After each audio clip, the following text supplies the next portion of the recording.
নমস্কার, সুপ্রভাত। আজকে রোববার 18ই আগস্ট 2024, পয়লা ভাদ্র। এই পাঁচগাঁও মানে পঞ্চগ্রাম, যেটা আমরা ছোটোবেলায় পড়ে এসেছি মহাভারতে, অর্থাৎ পাণ্ডবরা যে 5টা গ্রাম তাদেরকে দান করতে বলা হয়েছিল, আবার যার জন্য এত বড় মহাভারতে এত বড় যুদ্ধ হয়েছিল। কৌরবরা যার বলেছিল বিনা যুদ্ধে নাহি দেব সুচক্র মেদিনী, সে 5 গ্রামের নাম ছিল অ্যাকচুয়ালি বাস্তবে, যেটা বিভিন্ন কারণে বিভিন্ন বাইরের থেকে আসা বিভিন্ন লুটেরা, ডাকাত, বর্বর জাতিগুলো, তার মধ্যে মুঘলিয়া বা বিভিন্ন রকমের যে সমস্ত যে ব্রিটিশ বা অন্যান্য বিভিন্ন ধর্মের যারা এখানে ঢুকেছিল লুটপাট করতে, এই সোনার চিড়িয়াকে ধ্বংস করতে, তারা কিন্তু অনেক কিছু আমাদের পাণ্ডুলিপি থেকেও বাদ দিয়েছিল, চেষ্টা করেছিল, কেননা যাতে তারা সত্য হয়ে যায় আর আমরা মিথ্যা হয়ে যাই। অর্থাৎ এই 5 গ্রামের অস্তিত্ব যদি আমরা খুঁজে না পাই, তাহলে আমরা এই 5 গ্রাম মহাভারতে পড়ে আমরা যখন বাচ্চারা প্রশ্ন করবে যে তার 5 গ্রামটা কোথায়, তখন খুঁজে পাবে না, তখন তাদের প্রশ্ন আসবে তাহলে তো আমাদের ধর্মটা বানোয়াট, এটা কল্পনা।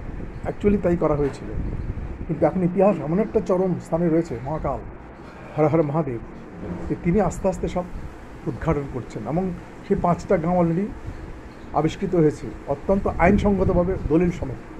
প্রথম হচ্ছে, আপনার নামটা শুনুন, পাণ্ডুপ্রস্থ, যেটার বর্তমান নাম হচ্ছে পানিপথ। দ্বিতীয় হচ্ছে সৌরপ্রস্থ, যেটার বর্তমান নাম হচ্ছে শনিপথ। তৃতীয় হচ্ছে ইন্দ্রপ্রস্থ, যেটার বর্তমান নাম ওরা রেখেছিল দিল্লি। চতুর্থ হচ্ছে ব্যাগপ্রস্থ, যেটা ওরা নাম রেখেছে বাগপথ।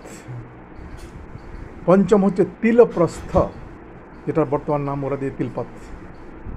এই তিলপথটা সম্ভবত হরিয়ানাতে, সম্ভবত গাজিয়াবাদের কোথাও অবস্থিত। দেখুন, এগুলো আজকে আবিষ্কৃত হয়ে গেছে, ঐতিহাসিকভাবে সত্য। তাহলে আপনি কী করে বলবেন যে মহাভারতটা কাল্পনিক বা রামায়ণটা কাল্পনিক? অর্থাৎ সময়ের তুলনায় মানুষ একটা পিপিলিকার মতো, সময় যত এগিয়ে যায় না, মানুষ অতীতকে দ্রুত ভুলে যায়। যেমন এই মুসলমানরা আস্তে আস্তে মোহাম্মদকে ভুলে যাবে, আবার হিন্দুরাও আস্তে আস্তে কৃষ্ণকে ভুলতে চাইছে, কিন্তু পারবে না, কারণ সেটা বৈদিক সিদ্ধান্তের উপর প্রতিষ্ঠিত। তাই সবাইকে বলি যে সত্যটাকে জানার জন্য আপনারা অধ্যয়ন করুন এবং জানুন। আমি অ্যাকচুয়ালি আমার নিজের কোনো জ্ঞান নেই, আমি ক্ষমা চাইছি। এটা কোনো এক ভাই, তার ইউটিউবে কোনো হিন্দুস্তানি ভাই, এটা হিন্দিতে সে প্রকাশ করেছে রিলের মাধ্যমে। আমি উদ্বুদ্ধ হয়ে এটা বাংলায় আপনাদেরকে জানাতে বাধ্য হলাম। নমস্কার।